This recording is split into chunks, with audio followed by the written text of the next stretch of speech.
இந்த ஒரு பெண் ஆன்லைன் பைக் சர்வீஸ் புக் பண்ணியிருக்கா. அவங்க வீட்டு வாசல்ல வந்து நிக்குது. அந்த நபரு ஓடிபி சொல்லுங்க அப்படின்னு சொல்ல, இவளும் அந்த ஓடிபி சொல்றா.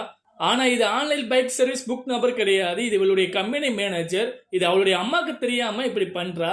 இவங்க 2 பேரும் பைக்ல போயிட்டு இருக்கும்போது இவன் கேட்கிறேன் என்னுடைய ஆக்டிங் எப்படி இருக்கு அப்படின்னு சொல்லி கேட்க, இவளும் பரவாயில்ல அப்படின்னு சொல்றா. என்னுடைய அம்மா கிட்ட கம்பெனில எக்ஸ்ட்ரா ஒர்க் இருக்கு, நான் போயிட்டு வரேன் அப்படின்னு சொல்லி தான் வந்திருக்கேன் அப்படின்னு இவங்க சொல்றாங்க.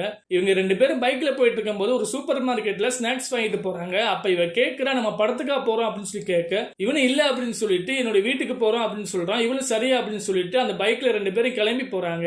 அடுத்து இந்த அம்மா வீட்டுக்கு மக கூட வேலை பார்க்கிற நபர் வந்து ஆண்டி அப்படின்னு சொல்லி கூப்பிடுறா. இவங்களும் வந்துட்டு நீங்க என்ன பண்றா அப்படின்னு சொல்லி கேட்க, இந்த நபர் இன்னைக்கு ஆபீஸ் லீவ் ஆண்டி, நாளைக்கு நான் லீவ் போட போறேன், நாங்க 2 பேரும் ஒரே வேலை தான் பாக்குறோம், அதனால இந்த ரிப்போர்ட்டை கொடுத்துட்டு போலான்னு சொல்லி வந்திருக்கேன் அப்படின்னு சொல்லி சொல்றாங்க.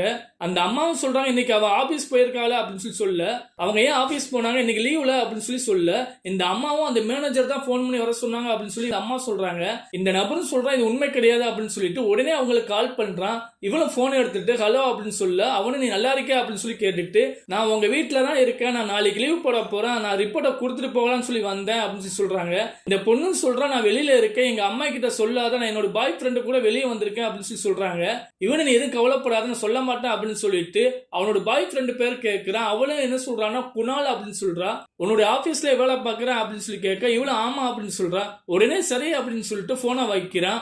இந்த மேனேஜர் அவளை ஏன் அவ வீட்டுக்கு கூட்டிட்டு போயிருக்கான்டா, அவளை ஏதாவது பண்ணலாம் அப்படின்னு சொல்லிட்டு அவ வீட்டுக்கு கூட்டிட்டு போயிருக்கான். அவளை குடிக்கிறதுக்கு வச்சிருந்த கூல் ட்ரிங்க்ஸ்ல மயக்க மருந்தை போட்டு அவளுக்கு தெரியாம குடுக்கறான், இது குடி அப்படின்னு சொல்லி. அந்த நேரத்துல அந்த அம்மாவும் அந்த ஸ்டாஃப் அவங்க வீட்டுக்குள்ள வந்து நிக்கிறாங்க. இவன் பார்த்துட்டு அதிர்ச்சி ஆகிறான். இவங்களுடைய அம்மா இவளை பார்த்துட்டு இதான் ஆபீஸ் ஒர்க்கா அப்படின்னு சொல்லி கோவமா பேசுறாங்க. இந்த ஸ்டாஃப் அவன் வச்சிருந்த கூல் ட்ரிங்க்ஸை செக் பண்றான். அப்பதான் தெரியுது உள்ள மயக்க மருந்து போட்டு வச்சிருக்கான் அப்படின்னு சொல்லி. உடனே அவளுடைய அம்மா இவனை கோவமா திட்டிட்டு நான் போலீஸ் கம்ப்ளைண்ட் பண்ண போறேன், இந்த இடத்த விட்டு கிளம்ப அப்படின்னு சொல்லி அவனும் கிளம்பிட்டான். உடனே அவளுடைய மகளை நீ யாரையும் நம்பி போக கூடாது, இப்படி எல்லாம் கூப்பிடறான்னு சொல்லிட்டு நீ ஏன் வந்தா அப்படின்னு சொல்லிட்டு அவன் அம்மா கோவமா பேசுறாங்க. இவனும் சாரிமா இனிமே இப்படி பண்ண மாட்டேன் அப்படின்னு சொல்லி அவன் அம்மா கிட்ட மன்னிப்பு கேட்கிறாங்க.